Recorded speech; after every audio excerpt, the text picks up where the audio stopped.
Bonjour à tous. On va commencer cette conférence qui traite du local. Donc on l'a intitulé Le local, premier levier d'attractivité pour les magasins bio. Je remercie d'avoir répondu présent Thomas Vivier-Merme du Relais Local et Marjorie François de Saveurs Nature. Ils répondront du coup un petit peu à des questions à la fin de cet exposé. J'ai prévu déjà de recontextualiser un petit peu le local, les attentes consommateurs et où est-ce qu'on en est aujourd'hui sur la question du local. Juste avant de commencer, donc moi je fais partie du Cluster Bio, c'est une association régionale en Auvergne-Rhône-Alpes. On rassemble, comme vous voyez, 423 adhérents en 2021, issus de différents secteurs, que ce soit l'alimentaire, la cosmétique, mais aussi des centres de compétences, des écoles qui font partie du réseau. Et du coup, on accompagne ces structures dans leur développement. Alors, les produits locaux, comme vous le savez tous, ce n'est pas une surprise, ce sont des produits qui sont très largement plébiscités. Donc ça a été, on va dire, toujours un petit peu le cas. Mais ce qu'on peut voir à travers ce graphique, c'est qu'en temps de crise, on voit qu'il y a une rupture en 2008, où là, la courbe a nettement augmenté. Donc à chaque fois qu'il y a eu là, une crise un petit peu financière en 2008, les produits locaux ont été plébiscités. On voit une deuxième inflexion de la courbe assez forte liée au Covid, où à nouveau les produits locaux ont fortement augmenté. Donc là, c'est le souhait du consommateur d'acheter des produits issus de sa région. On est sur les derniers chiffres, donc c'est des chiffres de 2020, on est sur 83%, alors qu'on était plutôt autour de 60% dans les années 2000-2007. Donc on voit une nette augmentation sur le local qui est très récente. Alors voilà la question un petit peu qu'on pose traditionnellement sur les produits locaux, c'est vous avez des produits bio, vous avez des produits locaux vers lesquels vous vous tournez. Donc ça c'est une étude qu'on a menée avec Opinionway sur un grand nombre de consommateurs.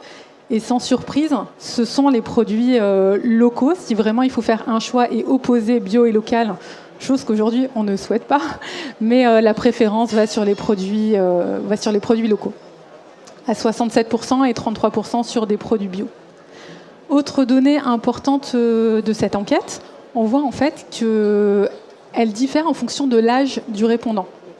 Donc c'est le graphe qui est juste à côté, c'est-à-dire que si on a des consommateurs plutôt jeunes, ils n'opposent pas le bio et le local, on a à peu près 50% au niveau des réponses. Et plus le consommateur va être un consommateur âgé, plus il va opposer, avoir plus de confiance en local sur les produits locaux vis-à-vis des produits bio. Donc ça aussi, c'est une donnée qu'on n'avait pas forcément maîtrisée, que l'étude a permis de révéler. Après, l'autre grande question, le local, qu'est-ce que ça veut dire? On voit des produits locaux un petit peu de partout. Donc qu'est-ce que ça veut dire pour le consommateur, un produit local? On a sorti différentes phrases en fait, que nous a sorti les consommateurs. On voit produit dans la région, proche géographiquement, près de chez moi, à proximité.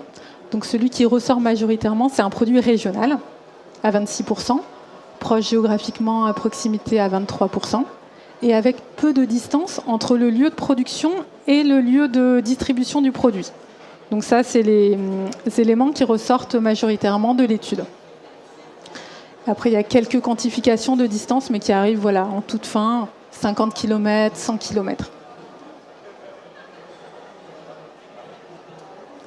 Donc ces premiers éléments viennent confirmer chose qu'on savait déjà, c'est que le bio et le local s'imposent dans ce contexte actuel. Donc j'ai pas repris la conjoncture du marché, vous la connaissez, elle est un petit peu compliquée en ce moment, comme un levier vraiment d'attractivité et de croissance prioritaire. Donc concrètement, comme on le voit un petit peu dans les enseignes du bio, elles ont fortement investi à minima la communication sur les produits locaux.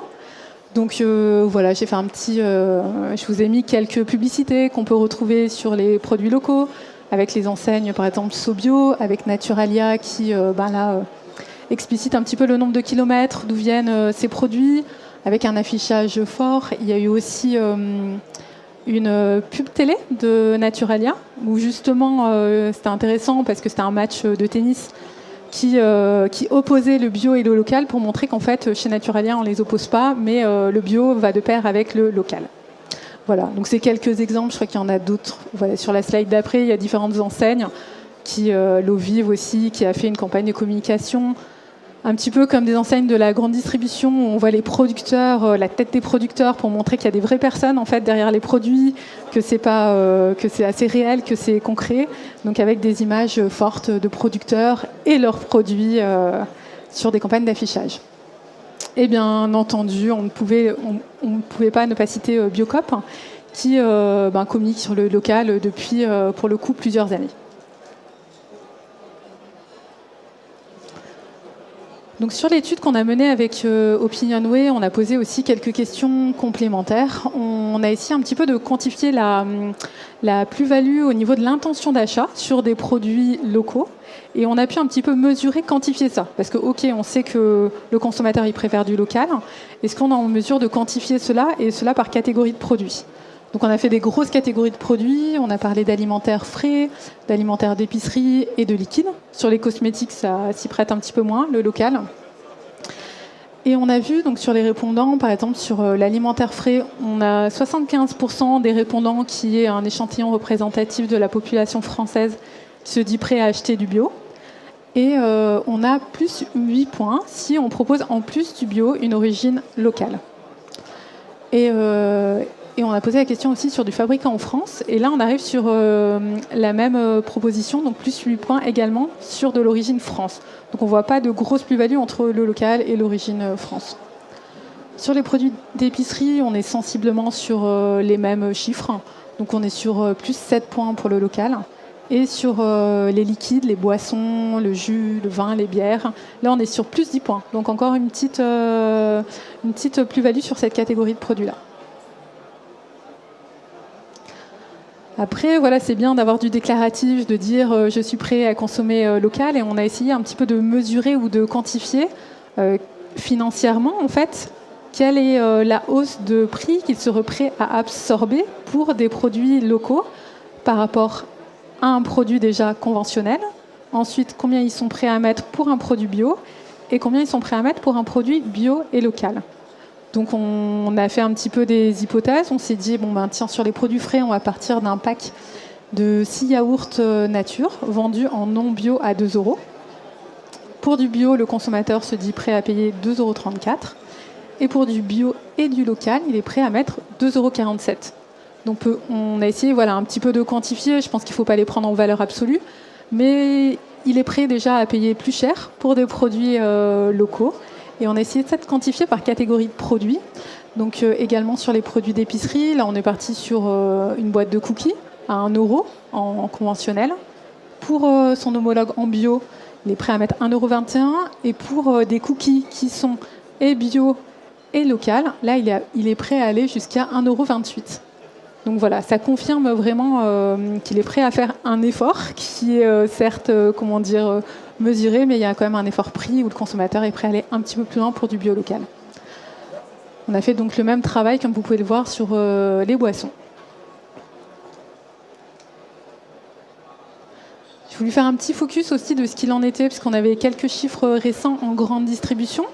Donc on voit aussi qu'en grande distribution, le local est un vecteur aussi de croissance qui est investi depuis quelques temps. Et là, on a quelques chiffres mesurés par IRI sur le sujet du local.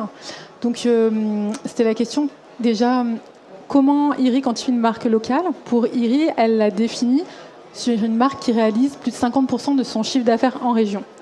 Et donc, à partir de cette définition de marque locale, elle a pu dimensionner le marché sur un marché de 1,8 milliard € de chiffre d'affaires, et en part de valeur à 2,2% de part de marché en valeur, et surtout une croissance à 6%. Donc il y a aussi un intérêt en grande distribution sur le local. Donc là, on parle de local bio, non bio, tout confondu, sur ce vecteur de croissance. Que donner pour montrer que globalement, c'est une tendance qui est en croissante, quelles que soient les régions en France? Forcément, en Ile-de-France, il y a un besoin accru de local, alors qu'on voit qu'en pratique, le poids des marques locales sont très faibles. Voilà, en Ile-de-France, on est à 0,5% Alors que sur les attentes, on a des attentes très fortes. Pour ce qui est de notre région Auvergne-Rhône-Alpes, on voit qu'on est sur du 6,4% au niveau des attentes. Et en poids des marques locales, on est à 2,6%, ce qui est plutôt très bien si on compare par rapport aux autres régions, à part effectivement en Bretagne et aussi sur le côté Alsace, où ils sont un petit peu plus élevés. On voit qu'on peut avoir des différences en fonction des catégories sur la représentation du local en grande distribution. Donc là, vous avez quelques données si ça vous intéresse sur des catégories où on a un petit peu plus de local, sur la crèmerie par exemple, sur les produits traiteurs, et un petit peu moins sur l'épicerie sucrée par exemple, ou sur le surgelé. Donc la conclusion un petit peu de ce quelques chiffres introductifs, c'est de se dire, bon, ok, le local, on voit, c'est un vecteur de croissance. Le consommateur, il souhaite avoir des produits locaux, c'est devenu incontournable. Et maintenant, ce qu'on va voir avec nos intervenants qui ont accepté de venir témoigner un petit peu de leur ressenti, c'est comment un petit peu on s'y prend pour proposer plus de produits locaux aux consommateurs.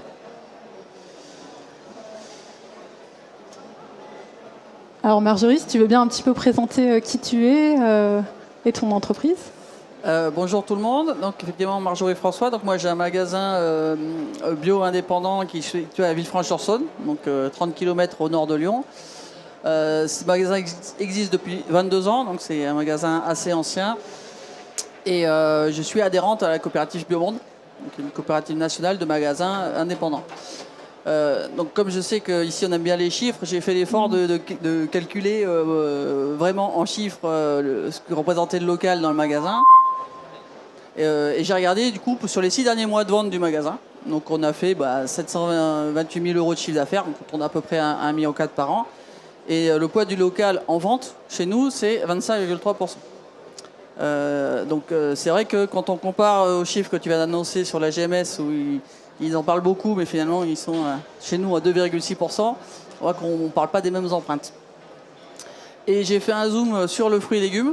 Parce que j'ai mon ami Thomas qui est à côté et avec qui je travaille essentiellement aussi sur le fruit et légumes, parce que c'est aussi le premier vecteur souvent sur le local. Donc si on regarde sur les fruits et légumes, c'est pareil, je parle en vente, chiffre d'affaires vente. Les grossistes nationaux représentent 60% de mes ventes.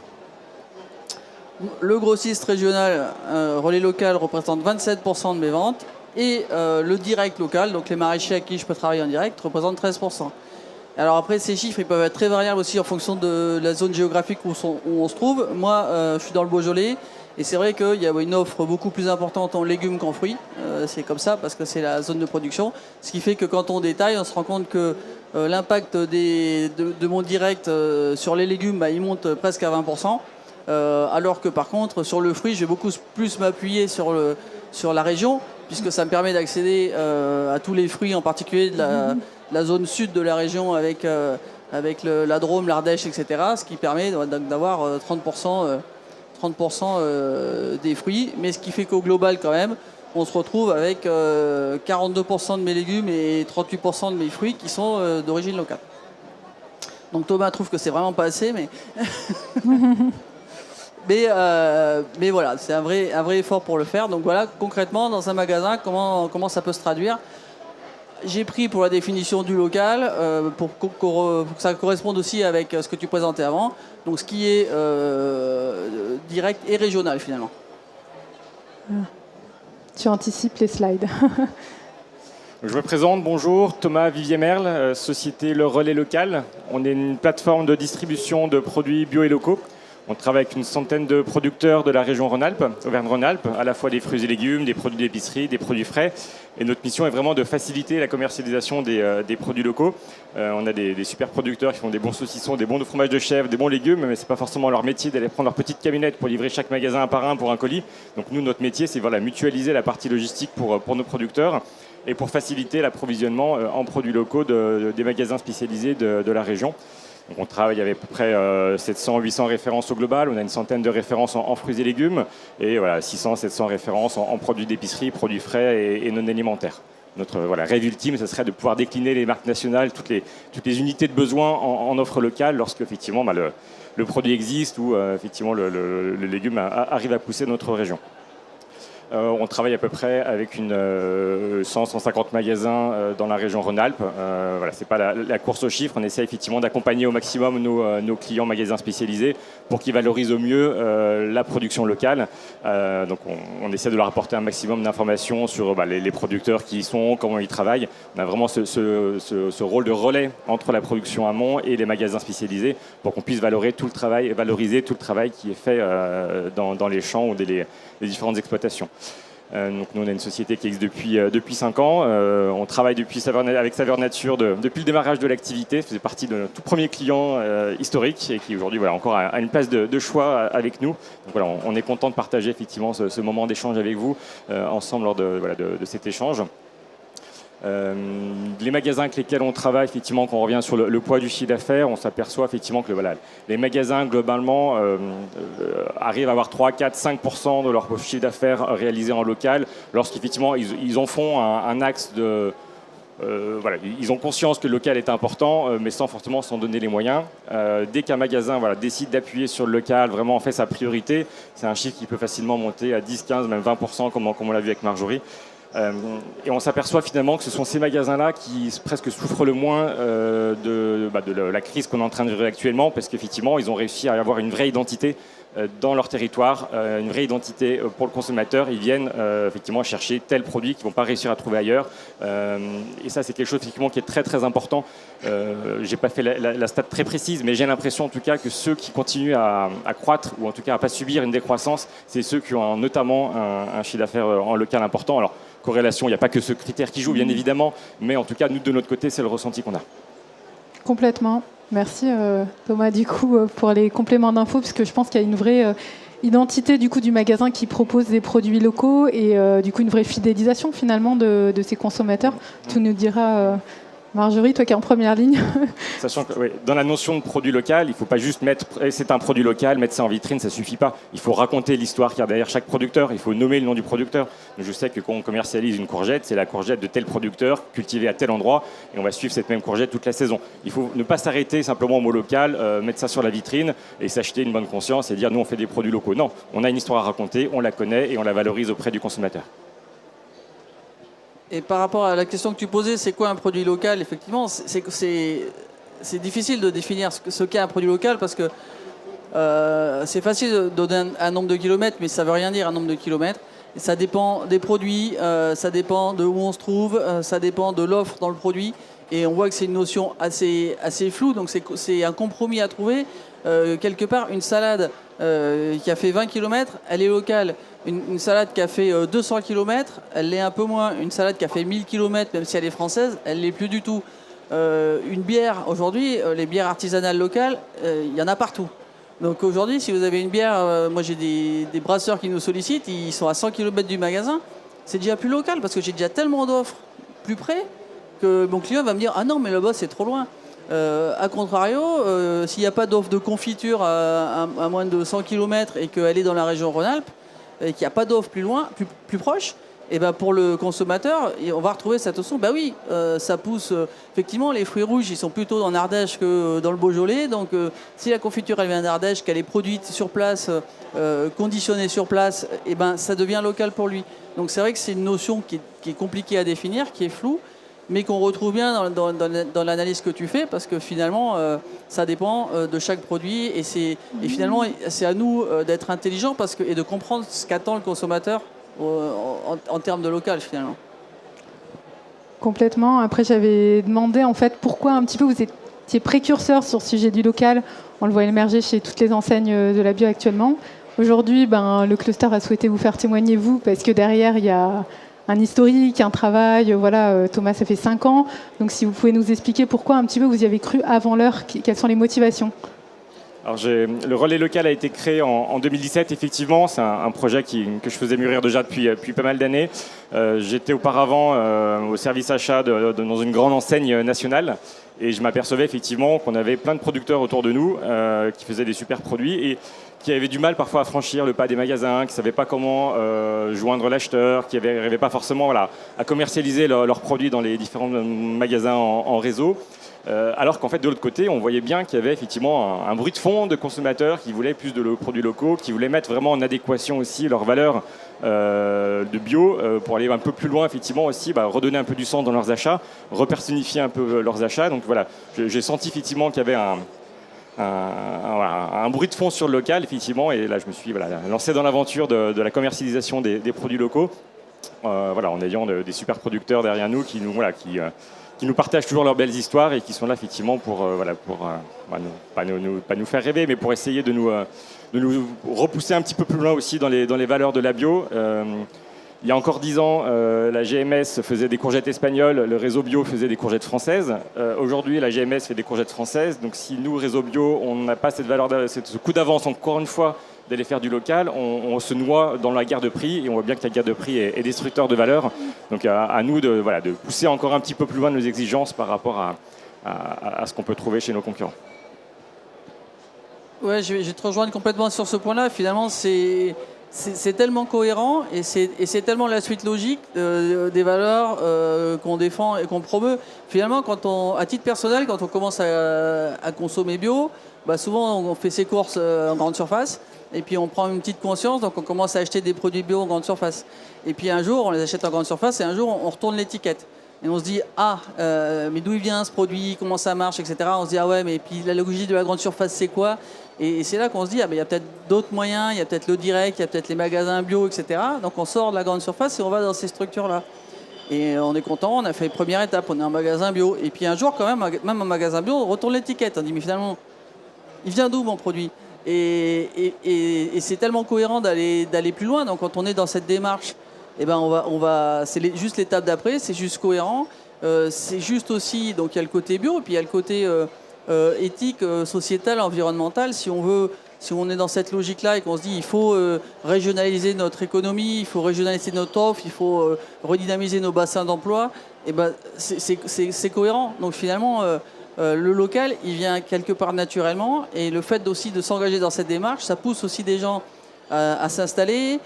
C'est plus facile des fois d'aller convaincre son voisin de passer en bio que de faire des grandes campagnes nationales, parce que si le besoin il est là et que je lui dis non, mais si tu passes en bio, moi tes œufs, je m'engage à te les passer, et le lien il est direct, et voilà. Et les dernières années qu'on a vécues avec les grandes catastrophes, les grandes crises géopolitiques nous montrent qu'on a raison, parce que finalement quand il y a eu les confinements Covid et compagnie, les grandes surfaces, il n'y avait plus de farine parce que les frontières étaient fermées.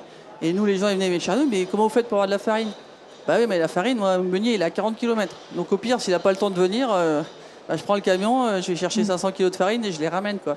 Et donc on avait de la farine, on avait des œufs, on avait du lait. Et ça nous a renforcé encore plus dans la démarche qu'on avait, quoi. C'est vrai que ça paraît tout cohérent et tout simple quand on entend. Puis après, il y a la partie opérationnelle aussi qui... Alors, comment vous faites? Comment vous identifiez le sourcing en local? Comment vous y prenez? Comment vous êtes organisé? Qui s'en charge? Comment ça se passe, la partie justement opérationnelle? Moi, j'appelle Thomas. C'est aussi une attitude, c'est-à-dire qu'on est effectivement, on cherche sur les différents leviers. Donc, nous, on va voir les GAB, on va voir les producteurs, on fait les salons. On a aussi une attitude ouverte parce que finalement, les producteurs, ils viennent voir les magasins. Donc si on les accueille, du coup c'est plus simple que si... Alors parce que c'est compliqué de faire du local, hein. S'il faut les trouver, on multiplie par 10 le nombre de factures, parce qu'on fait une facture parce qu'on a amené 3 caisses de produits. Donc c'est vrai que c'est un vrai travail supplémentaire. Donc il faut être prêt à ce travail-là, et souvent c'est un frein dans des magasins parce que c'est vachement plus confortable d'appuyer sur le bouton du grossiste et que tout arrive, et une palette, tout arrive, on met en rayon et c'est fini. Donc il faut être accueillant, il faut accepter ce temps-là, il faut essayer. Et voilà, il faut laisser sa chance au produit de manière générale. Et puis après, effectivement, pour aller plus loin, on s'appuie sur des acteurs régionaux. Nous, on échange beaucoup aussi entre magasins. Chez Biomonde, on se refile les tuyaux quand il y en a un qui émerge, etc. On va aussi au cluster. Alors on dit, moi, le cluster, les gars, moi, il me faut absolument ça parce que j'en ai pas. Donc à vous de trouver en lien avec la chambre, en lien, etc. Donc c'est vrai qu'on fait marcher finalement le réseau. Et je vous dis, et surtout, on laisse sa chance, on essaye. Il y a aussi une éducation à faire parce que beaucoup de producteurs, quand ils démarrent, ils savent pas combien il faut vendre, ils savent pas comment ça marche, ils savent pas. Donc c'est pas simple, mais c'est plein de petites choses et c'est surtout voilà une. Et puis après, on y pense un peu tout le temps. Donc quand on va dans un autre magasin, le premier truc qu'on fait, c'est qu'on regarde les produits locaux, puis on les regarde, ça a l'air sympa, je les contacte. Mais il n'y a pas le catalogue. Souvent les magasins, les confrères, ils m'appellent, ils me disent comment on fait pour trouver des produits locaux. Il n'y a pas une liste de produits locaux à 50 km de chez moi, ça n'existe pas. Donc, quelque part, on fait notre boulot de sourcing, quoi.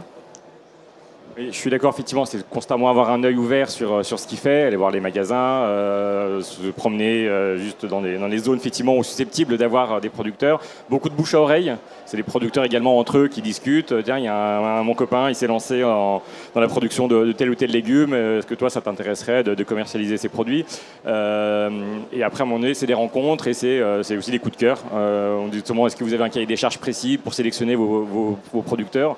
Alors oui, on en a un, il faut déjà que soit local et bio, bien évidemment. Mais après, ce sont des rencontres aussi. On a la chance de faire des métiers d'hommes et de femmes. Donc voilà, c'est toujours effectivement essayer de voir, outre la qualité du produit en termes de goût, d'ingrédients ou autres, c'est effectivement voir de quelle manière on est d'accord pour écrire un bout de chemin ensemble. Donc ensuite, j'imagine qu'il y a quand même des difficultés sur certains produits. Est-ce que vous pouvez nous en dire un petit peu plus sur ce qui est un peu plus compliqué? Ouais, alors le périmètre de jeu, effectivement, quand on parle de produits locaux, nous c'est la région Auvergne-Rhône-Alpes. On a la chance d'être dans un bassin géographique qui est déjà relativement dense quand même en termes d'offres de produits locaux.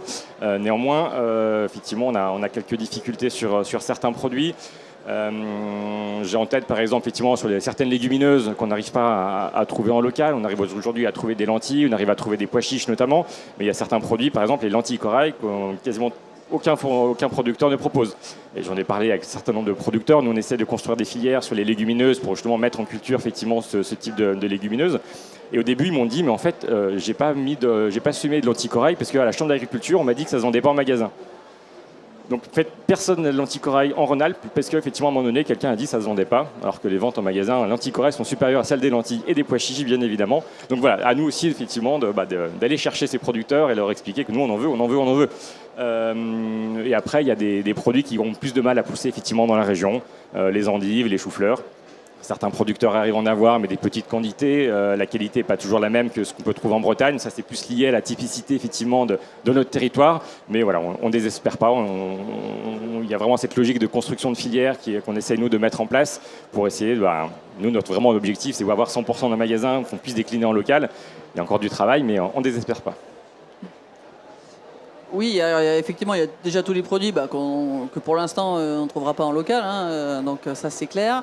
Et puis, par exemple, moi, autour de chez moi, il n'y a pas de conserverie installée qui va transformer les produits, les légumes au moment de la saison pour en faire des conserves. Alors il commence à y en avoir dans la région, mais finalement souvent c'est des conserveries qui démarrent. Donc pas encore beaucoup de volume et qui très logiquement ont d'abord travaillé en hyper local avant de s'étendre. Donc par exemple il y a des produits comme la conserverie, les confitures, les purées de fruits, c'est pareil, vers chez moi il n'y en a pas. Après c'est aussi lié à l'implantation, à l'agriculture, à ce qui pousse autour de chez nous plus ou moins, donc on va chercher un peu plus loin. Et puis il y a aussi une contrainte qui est la contrainte agricole, c'est que l'an dernier, moi mon producteur de pois chiches il est pas loin, l'an dernier pas de récolte. Pas de récolte de pois chiches, ça veut dire un an en magasin sans pois chiches local. Direct.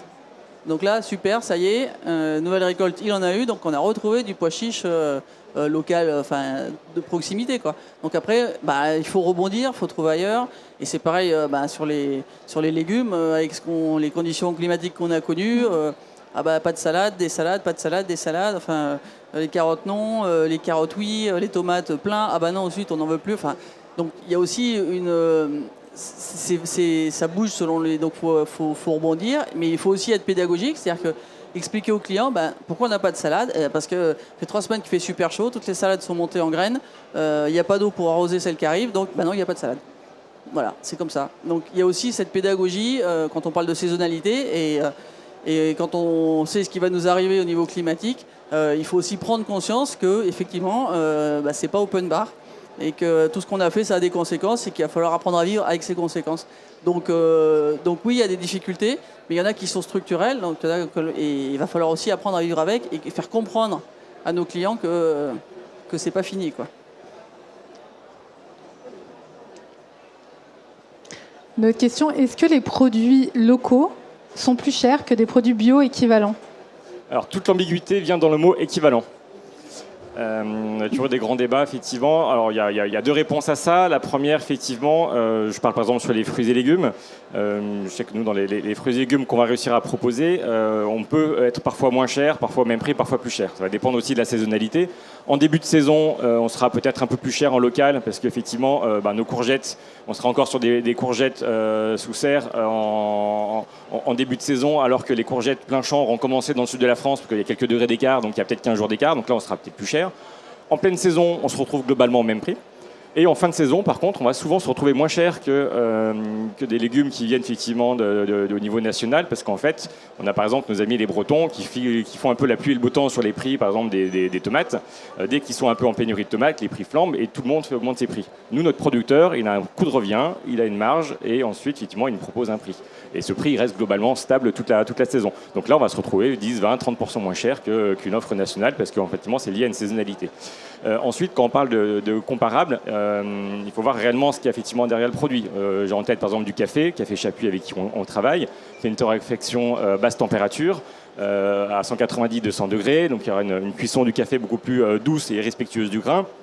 Un fabricant de café industriel, c'est une torréfaction à 800 degrés, beaucoup plus rapide, mais qui ne préserve pas les arômes de la même façon. Donc sur le papier, c'est compliqué à exprimer tout ça parce qu'on ne peut pas tout mettre. Il y a un café local qui va être peut-être 10-20% plus cher et par rapport au café traditionnel de la marque nationale, mais ce n'est pas exactement le même. Ça reste la même unité de besoin, du café grain de telle origine. Mais après, si on s'intéresse au produit, il y a l'histoire qu'il y a derrière et c'est vraiment notre métier au magasin d'expliquer tout ça au consommateur final. Et c'est voilà, je dis souvent à mon donné, il faut que chacun se reconcentre sur son métier. Le magasin, c'est le conseil, effectivement, c'est ce qui fera la différence. Oui, je ne vais pas ajouter grand-chose parce qu'effectivement, tout est dans ce qu'on appelle l'équivalent. Et moi, souvent, le retour que j'ai de mes clients sur les fruits et légumes, c'est souvent vous êtes moins cher. Parce que globalement, voilà, nous on est stable, on joue pas les cours, quoi. Nous le prix des carottes c'est le même tout le temps, le prix des bananes c'est le même tout le temps, et finalement on se retrouve souvent moins cher parce qu'on spécule pas sur la hausse, la baisse, et en plus ils savent que nos produits, comme ils ont fait moins de kilomètres, et ben ils ont beaucoup moins de pertes. Et que finalement la salade, elle n'a pas 24 heures de durée de vie dans leur frigo, mais elle va durer 3-4 jours. Et quand ils font le compte à la fin, finalement, ils se rendent compte que pour les euros qu'ils ont dépensés, à la fin dans leurs assiettes, ils en ont plus. Donc après, c'est pas vrai sur tous les produits. Il y a aussi des produits locaux plus ou moins chers selon la qualité, selon le process derrière. Et ça vient aussi de la taille des structures, hein. Si, par exemple, je pourrais dire, moi, je travaille avec Equibio, la fabrique de gâteaux, elle est à 50 km de chez moi, donc je pourrais dire que c'est des produits locaux. Et les produits Bisson, ils sont pas, enfin, je veux dire, c'est du produit local et il n'est pas plus cher que la moyenne. Donc ça aussi, ça dépend de la taille de la structure. Forcément, quand on a affaire à un petit producteur qui démarque et tout seul, c'est pas la même chose. Quand quelqu'un a 10 personnes, etc. Mais globalement, franchement, on s'y retrouve largement en quantité, en qualité, et ce qui fait qu'on se retrouve avec des prix pas forcément plus chers, ou alors c'est parce qu'en fait c'est pas le même produit, quoi. Le contexte actuel de crise énergétique, prix du transport également, à mon avis, va encore plus réduire l'écart qu'on pourrait potentiellement avoir aujourd'hui. Faire venir une palette de Paris ou même de Bretagne, aujourd'hui, ça coûte 100-120 euros. Faire venir une palette de la région, ça coûte 30 euros. Donc mathématiquement, à un moment donné, les coûts de revient avec le prix du gazole qui explose nous donneront encore plus raison, effectivement, sur le fait qu'il faut pousser l'offre locale, parce que même économiquement, ça deviendra, j'espère, un jour plus intéressant.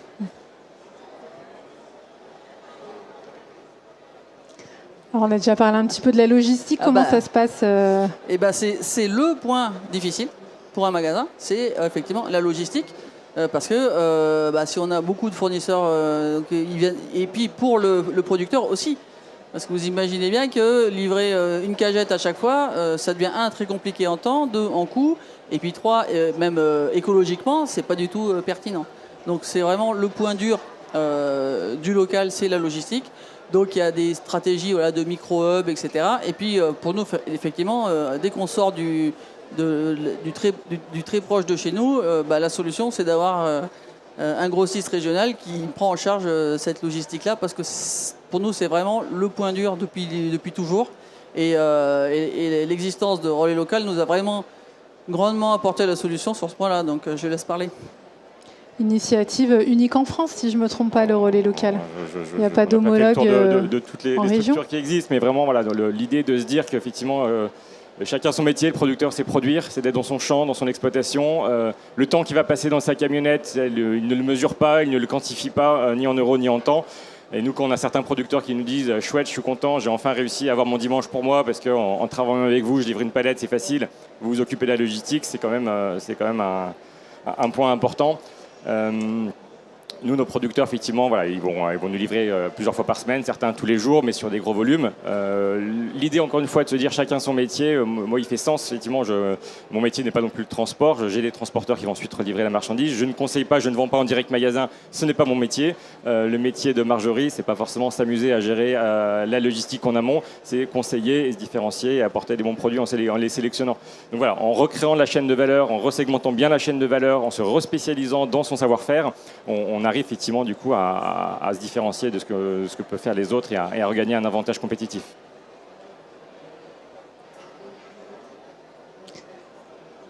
Quels sont du coup, pareil, les freins au développement de l'offre locale? C'est le territoire, c'est en premier, c'est effectivement qu'est-ce qui pousse, qu'est-ce qui ne pousse pas dans notre région. Après, sky is the limit. On a des supermarques qui poussent. Le cluster, effectivement, tous les jours a des nouveaux adhérents et qui apportent des nouveaux produits, des nouvelles idées, des nouvelles innovations. Donc nous, on est toujours, en tant que membre du cluster, nous, on a toujours un œil attentif justement à tous ces nouveaux adhérents qui nous rejoignent, parce que du coup, on se dit chouette, des nouveaux produits, des nouveaux éléments, des nouveaux produits effectivement éventuellement à proposer aux consommateurs. Après, non, je dirais voilà, à part l'environnement sur la partie fruits et légumes, est-ce que ça pousse pas, sinon le reste sur le papier, il n'y a aucun frein au développement du local. Tant mieux. Alors une question un petit peu justement de conjoncture, tu en as dit deux mots tout à l'heure. Est-ce que la conjoncture actuelle, donc liée d'une part au marché bio où c'est un petit peu plus compliqué, liée au contexte géopolitique qui aussi ajoute un petit peu de complexité là-dedans, plus le changement climatique avec les épisodes de sécheresse, est-ce que tout ça est plutôt favorable du coup au développement du local ou ça rend les choses un petit peu plus compliquées ?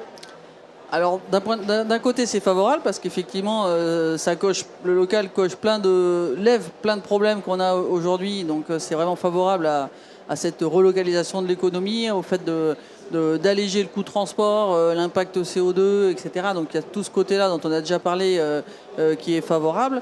Après là où c'est plus compliqué, c'est des fois dans la tête des gens parce qu'ils regardent trop la télé, donc du coup ils entendent dire plein de trucs, plein de choses et ça bloque. Et puis après, il faut, ce qui est compliqué aussi, c'est que l'environnement en général fait que certains se freinent et ne vont pas se lancer parce qu'ils disent « Ouh là là, les temps sont incertains, est-ce qu'il faut y aller, pas y aller? Est-ce que je ne reste pas plutôt au chaud et que j'irai plus tard? Est-ce que c'est le moment de me développer ?» parce qu'on entend beaucoup de choses. Donc il y a à la fois cette morosité ambiante finalement qu'on vit tous, quoi. Et a contrario, et puis bon, moi c'est une intime conviction, quoi, le fait que ça prouve que finalement le modèle qu'on prône depuis des années, il est beaucoup plus pérenne que le modèle qu'on nous impose par ailleurs, et que ça le prouve, et que c'est vraiment, il y a qu'à regarder autour de nous pour se rendre compte de ça. Après effectivement, ça veut dire, j'en parlais tout à l'heure, ça veut dire accepter aussi que c'est pas open bar sur tous les produits, qu'il va falloir faire aussi un peu les choses différemment, autrement, et dans la société un peu de jouissance immédiate dans laquelle on vit, est-ce que tout le monde est prêt à l'entendre? Certainement pas, mais peut-être qu'on va pas toujours avoir le choix de l'entendre ou pas, quoi. Par contre, il faut avoir conscience que les producteurs, certains producteurs peuvent souffrir de la situation actuelle économique. Les temps sont durs, effectivement, on parlait du climat, il grêle, il gèle, il fait trop chaud, il fait trop froid, pas assez de soleil, trop de soleil. Nous, on a un certain nombre de partenaires agriculteurs, maraîchers, arboriculteurs qui Ils se lèvent le matin, il faut être motivé. Hein. Ils sont debout à 2h, 3h du matin. Parfois, ils finissent très tard. Ils travaillent le week-end. Ils ne peuvent pas partir en vacances. Et quand ils voient effectivement que leurs efforts sont réduits parce que il s'est mis à grêler, quand on est arboriculteur, effectivement, les arbres, ils vont souffrir, ils vont perdre déjà 80% de leur récolte en une nuit. Et ensuite, les arbres vont être touchés sur 1, 2, 3 ans, le temps qu'ils cicatrisent. En maraîchage, c'est un peu plus simple parce qu'effectivement, on peut ressemer et ça repousse rapidement sur d'autres cultures, mais c'est quand même un métier très compliqué. Sont souvent des exploitations de taille un peu plus petite. Ils n'ont pas tous la trésorerie pour tenir. Donc on parle souvent de juste rémunération. Ça rebondit un peu sur aussi le prix des produits. Quel est le véritable prix des produits? Les grossistes nationaux ou certains gros producteurs effectivement qui font de la monoculture vont avoir des prix de revient très bas, mais effectivement comment est-ce que nous, nos producteurs effectivement qu'on va soutenir, qui vont demain quand même nous alimenter nos villes, on parle souvent effectivement de relocaliser la consommation, il ne faut pas qu'on les abandonne, il ne faut pas qu'on fasse de la guerre des prix, il faut qu'on revalorise ces produits. Entre grossistes parfois on en discute, on ne se considère pas comme grossistes, mais les grossistes nationaux on échange avec eux, ne faisons pas la guerre des prix, soutenons nos agriculteurs, on a besoin d'eux aujourd'hui, on aura besoin d'eux demain. Et le contexte actuel est très dur pour eux aujourd'hui et il faut qu'on continue à les soutenir et pas juste faire l'effet d'aubaine, génial, je mets un sticker produit local sur ma devanture de magasin et en fait derrière c'est qu'un discours et dès qu'on me propose 10 centimes de moins cher, 10 centimes de moins une courgette, et je rebascule sur une origine Bretagne ou je sais pas quoi. Non, on est sur l'engagement du partenariat et il faut vraiment accompagner tous ces producteurs-là pour qu'on arrive à les faire vivre. La juste rémunération fait souvent partie des premiers critères aussi demandés par le consommateur. À nous de respecter cet engagement de besoin en ne partant pas sur une guerre au prix, mais plutôt sur une guerre à la qualité. Et ça, je pense que le local aura gagné. Est-ce que dans la salle, du coup, vous avez des questions pour nos intervenants sur ce qui vient d'être dit, sur le local? N'hésitez pas, la première question, c'est toujours un peu plus compliqué. Juste, moi, j'avais une question pour la mise en avant en rayon, justement, côté PLV. Comment vous le mettez en avant, le côté local des différents produits? Donc, plutôt pour Marjorie, comment tu mets en avant le local? Alors, effectivement, on a des stop rayons, nous, pour les produits bio et locaux qu'on met dans les rayons. Après, par exemple, sur notre offre fruits et légumes, on écrit d'une couleur différente tous les produits qui sont d'origine locale. Donc, du coup, c'est hyper visuel. Alors, on met aussi les stop rayons, mais au-delà de ça... Les clients, ils savent que telle couleur c'est local et telle couleur c'est pas local. Après, bien sûr, on met l'origine dans le détail et compagnie, mais visuellement là, c'est beaucoup plus factuel. Après, nous on sollicite beaucoup aussi les producteurs locaux pour qu'ils viennent en magasin. Alors des fois c'est difficile, on peut pas leur demander de passer une journée d'animation, mais ou qui nous passent des produits, on les met en avant, on fait de la dégustation pour expliquer qui est derrière, parce que produit local, à chaque fois qu'on rentre un nouveau producteur, alors on explique d'où il vient, comment il vient. Chez Thomas, lui, il fait des petits leaflets tout simples, cartonnés, plastifiés, qu'on peut mettre dans les cagettes aussi, qui disent un peu, mais en 3 lignes, hein. C'est pas une dissertation, hein. En 3 lignes d'où il vient, qui sait, quoi, parce que voilà, même s'il y en a qui vont passer 3 heures à lire tous les leaflets, enfin la plupart des gens, voilà, il y a la tête du gars, il est à tel endroit, et il fait ça, quoi. Donc ça permet de mettre ça en avant. Et puis après, c'est de l'accompagnement. C'est-à-dire que nous, on est présent en magasin. Il n'y a pas un vendeur pour 300 mètres carrés. Donc du coup, quand on voit les clients qui sont devant un produit, on en parle, on explique, on dit d'où ça vient. Après, il y a les relais aussi sur les réseaux qui peuvent exister, évidemment. Et puis quand le magasin est dans cette dynamique-là, les clients ils le savent. Donc c'est vrai qu'au bout d'un moment, ils repèrent bien le petit stop rayon bio et local. Et puis les marques nationales, ils les connaissent, hein, les marques nationales, les clients, faut pas rêver. Hein. Donc quand ils voient un truc un peu bizarre, une étiquette qu'ils connaissent pas, etc., ils disent ah bah tiens c'est quoi? Ils voient bien vite. Enfin, je veux dire, Bonne Terre, ils savent que c'est pas local, quoi. Et quand ils voient un petit truc à côté qui fait un peu, voilà, ils vont regarder et ça vient vite.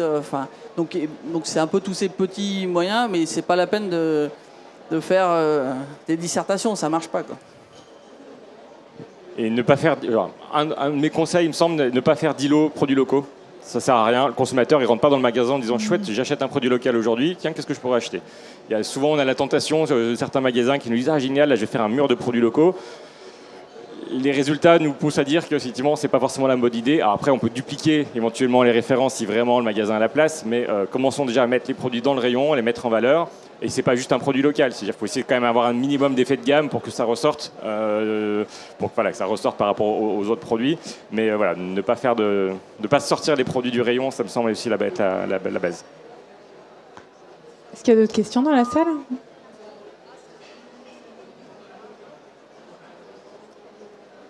Non, tout était très clair.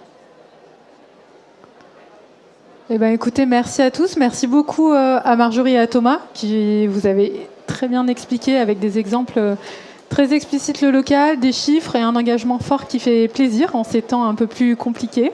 Donc merci beaucoup à vous et merci beaucoup à vous pour votre écoute aussi.